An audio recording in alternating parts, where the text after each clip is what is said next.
Hi viewers, welcome to Telugu wallet. Khairatabad Mahaganapati హుండీ ఆదాయాన్ని లెక్కించారు. సీసీ కెమెరాల పర్యవేక్షణలో మొదటిసారి హుండీల లెక్కింపు అయితే చేపట్టారు.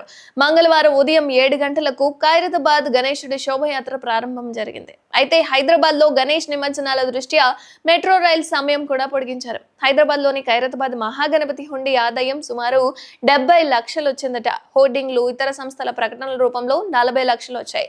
అయితే ఖైరతాబాద్ లో సీసీ కెమెరాల పర్యవేక్షణలో మొదటిసారి హుండీల లెక్కింపు చేపట్టారు. 10 రోజుల్లో నగదు రూపంలో ఈ ఆదాయం సమకూరినట్లుగా ఉత్సవ కమిటీ తెలిపింది. మంగళవారం ఉదయం 7 గంటలకు ఖైరతాబాద్ గణేశుడి శోభయాత్ర అయితే ప్రారంభమైపోయింది. సోమవారం రాత్రి 9 గంటలకు మహాహారతి కార్యక్రమం కూడా నిర్వహించారు. రాత్రి 11:30 కలశం పూజ జరిగిపోయింది.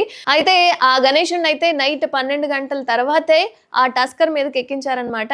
అండ్ ఈ రోజు మధ్యాహ్నం క్రేన్ దగ్గరకి హైదరాబాద్ గణపతి చేరుకున్నాడు. అండ్ 2 గంటల లోపే నిమజ్జనం పూర్తి చేయాలని చెప్పి పోలీసులు కూడా చెప్పడం జరిగింది. అండ్ గణేష్ నిమజ్జనాల దృష్ట్యా మెట్రో రైల్ సమయం కూడా పొడిగించారు. ఎందుకంటే ట్రాఫిక్ ఎక్కువగా ఉంటుంది కాబట్టి అర్ధరాత్రి 2 గంటల వరకు మెట్రో రైలు పరుగులు తీయబోతున్నాయి. అండ్ అన్ని మార్గాల్లో అర్ధరాత్రి 1 గంటకు చివరి రైలు బయలుదేరబోతుందట. అండ్ రేపు అర్ధరాత్రి 2 గంటల వరకు గమ్యస్థానాలకు చేరుకోబోతున్నాయి. ఖైరతాబాద్ లగ్డి కపుల్ మెట్రో స్టేషన్ లో అదనపు పోలీసులతో భద్రతా ఏర్పాట్లు కూడా చేస్తున్నారు. అలాగే నిమజ్జన ఏర్పాట్లయితే సీఎం రేవంత్ రెడ్డి సమీక్ష నిర్వహించబోతున్నారు. హైదరాబాద్ సిపిసివి ఆనంద్ సమీక్షకైతే హాజరయ్యారు. 733 సీసీ కెమెరాలతో నిమజ్జనాల పర్యవేక్షణ అయితే జరిగింది. అండ్ అలాగే ట్యాంక్ బండ్, మండపాలు, చెరువుల దగ్గర ఏర్పాట్లు కూడా చేశారు. సమస్యాత్మక ప్రాంతాలపై ప్రత్యేక దృష్టి పెట్టాలని, ఎలాంటి ఇబ్బందులు లేకుండా చూడాలని సీఎం కూడా ఆదేశించారు.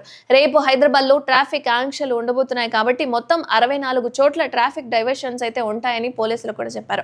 ట్యాంక్ బండ్ దగ్గర 8 చోట్ల పార్కింగ్ సదుపాయం అయితే ఉంది.